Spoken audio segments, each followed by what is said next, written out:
What's good, everybody? It's your boy Caveman here with Madden 21. We're here in franchise modes. As you can see right here, we have the Jets roster up on the screen, and that's because this is who we're going with this year for our Madden 21 franchise team. Yes, this is my favorite team in the NFL, so this works perfectly for me because it's not like they're a great team. This is a team that we're gonna have to work around and help build. But for this video right here, we're going to go ahead and talk about the rosters and some possible plans going into this season and beyond that, and what we're planning on trying to see what we can do.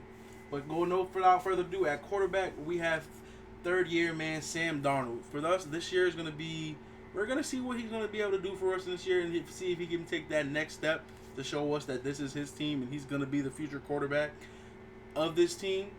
He'll probably have 2 years to do that since he's so young for the most part. But if he does have a subpar first season here, we'll start looking and getting prepared just in case the next season is not going too great, so we can implement somebody else in there halfway to try to see if we salvage the situation or so they can get their experience. Behind him, we have the old man, former Super Bowl winning quarterback Joe Flacco, and he's not the greatest backup, but he's serviceable. I feel like he'll be able to do a good enough job to do what we need to do, and he still has a cannon for a 35-year-old. Down here, it doesn't look good at quarterback number 3. We're going to just let them go ahead and see what they can do, and one of them's going to go. It's simple as that. We're not going to keep more than 3 there. Running back, we have 4 people here. I don't plan on keeping more than 3. And we all know Le'Veon Bell is not going to obviously go anywhere. That cap penalty is at that 17 mil mark. And he's the best player right now we have on this roster, hands down, point blank. Michael P. Ryan, he's a rookie that we just got this year. Dude, I don't plan on cutting because I want to give him the chance to actually see if he could be an NFL running back or NFL caliber. Because this cap penalty for Le'Veon will always be there, and depending on what he's talking about or what he wants afterwards, we will need somebody to replace him, and if that could be Michael Piron, we will do that. So it comes down really to Frank Gore and Josh Adams seeing who we feel more comfortable with throughout training camp and the preseason to see who we keep and who goes. No fullback, unfortunately, on this team because, yeah, this team. We just put a tight end there and let them go block. Now, we're going to look at the wide receiver position. At the top of our wide receiver depth chart, which is really overcrowded, we have Jamison Crowder, who's a great in the slot. It'll be decent on short routes for us throughout any other formations we come out in, just because that's what he's good at. Chris Hogan, he's not really somebody I care about keeping on the team all that much. But I will give him a shot to stay on here. So throughout training camp, for that wide receiver number 2 spot, he'll be going up against Brashard Perryman. And the thing about it, unfortunately, for Chris Hogan is that if he doesn't win that number 2 spot from Brashard Perryman, or between them two for the battle, he gets cut from the team. But I'm going to let the battle be fair. I'm going to try to get them both the same amount of reps. But that's just how the battle's going to be. Chris Hogan is old. Brashard Perryman is a little younger and has a lot more speed than Chris Hogan does. So it's kind of an unfair fight, but we're going to let bygones be bygones and let these grown men go handle their business. It's that simple. Now when we get down here, we have Josh Bellamy, Josh Doxson, Braxton Berrios, and Denzel Mims. These 4 will be fighting for wide receiver number 3's position on our team, with Denzel Mims, since he's the rookie, giving a go-ahead nod for the most part. Because people like Josh Bellamy's had 8 years to try to cement himself into this league, and so has Josh Doxson. He's had 4. So them two, like, y'all have had y'all chances. We got to let these 2 young guys see what they can do and see if they can develop for us, while still giving y'all a chance. But y'all won't have as big of a chance as they will. So these 2, they're on the cusp of getting cut too, with Braxton Berrios and Denzel Mims getting the most looks for that 3rd spot since they're younger, both have better speed, and just seeing what goes on there, plus Denzel Mims being the rookie. When it comes down here, we have speed, but it's just a crowded wide receiver room, so they might not get the chance to make the roster. They're going to have to show up and just, like, really impress me on some type of play during training camp or during the preseason, really, to be honest. When it comes to our tight end position, our it will be a battle between Chris Herndon and Ryan Griffin, with Chris Herndon having the head start for us a little bit over Ryan Griffin to see where it goes, because Chris Herndon was injured last season and he didn't have to play. That was his spot.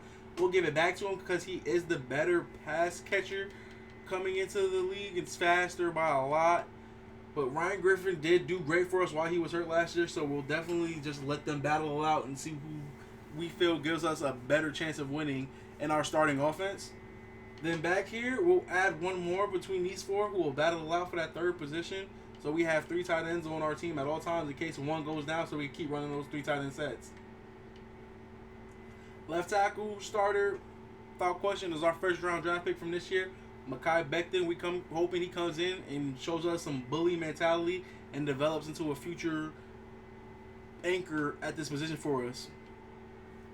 Alex Lewis is a below average guard, but he's a good placeholder till we could get some development going on around here with rookie Cameron Clark to see if he could develop into something who would become a long-term starter for us. He doesn't have to be great.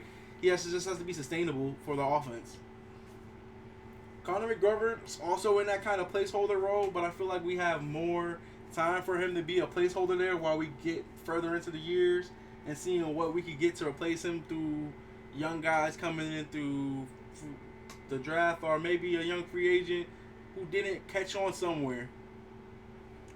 Unfortunately, Greg Van Roten doesn't look too great out here at all. He's really below average, but he is what we have right now. Depending on what type of play we get from him this year, we might have to go looking early to see if we get somebody else in there and get him out of town. At right tackle, it's just bad too. But since these guys are closer in overall, and Chuma Edoga is only in his second year in the NFL, we're going to make this a position battle to see who we feel better with on that right side when it comes to our blocking and helping our offense for the schemes we have we're going to run. And that's who our starter will be. It'll also be played by ear, just like that right guard position, to see if we do have to go ahead and just try to find a replacement as quickly as possible to salvage any type of season we have next year or in the future. At left end, our starting left end will be Henry Anderson, with Nathan Shepard getting opportunities to show us what he can do. He'll be the no doubt. It's not a competition here. Henry Anderson will be the no doubt starter, but we're not going to overlook Nathan Shepard with Henry Anderson already being 29 years old and will soon start regressing. We're going to get him looks so he can get his reps so we can see if we already have a replacement on this team or do we need to go get looking. Quentin Williams, our former first round pick from last year, is she listed here at right end. That might be switched, and I might be throwing him into the defensive tackle position, and we'll see what we could get to replace him. And then we just have Bronson Kafosui and Fatasaki backing them up. We'll probably end up moving Quentin Williams to defensive tackle and finding somebody else to play that position. So it's that simple. Steve McLendon, good old reliable sitting here at the DT position for us. He's old. As you can see, he's old. 34 years old with that 79 overall, which is not bad whatsoever. He's an above average player and holds down and is a monster in that run game for DT. When we look at our left side outside linebacker, it's a position that could really use some help.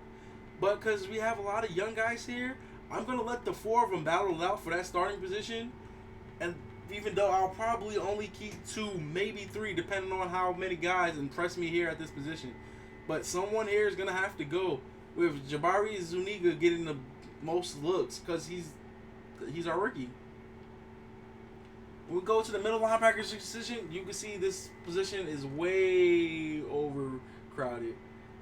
But most likely from here down, we'll all get cut. With us keeping these 4, and then at some point in the season, because there's a lot of money going to these middle linebacker group, like too much money. We'll see what we could do to possibly move Avery Williamson to see what Patrick Onowasu could do and Blake Cashman.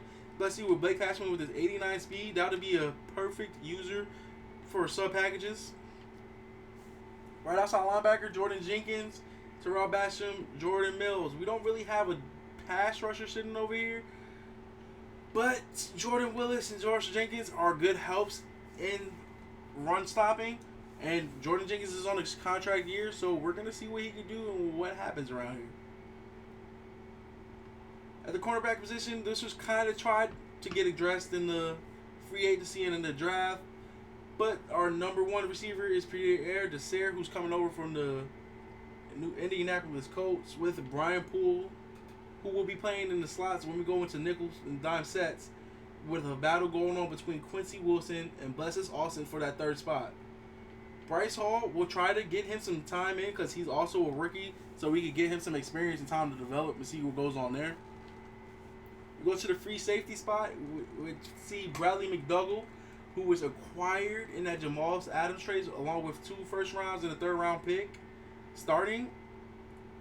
But I'm going to go ahead and let that be a battle between him and Austin Davis, because I feel like Austin Davis' stats shows that he's a freak, plus the crazy amount of speed that Austin Davis has over Bradley McDougall. And even if Bradley McDougall does start out the season as the presumptive starter, Austin Davis will still get every shot and chance to shine, especially if any time we feel like Bradley McDougall is failing, because he's not a fast guy and his zone coverage isn't all that great.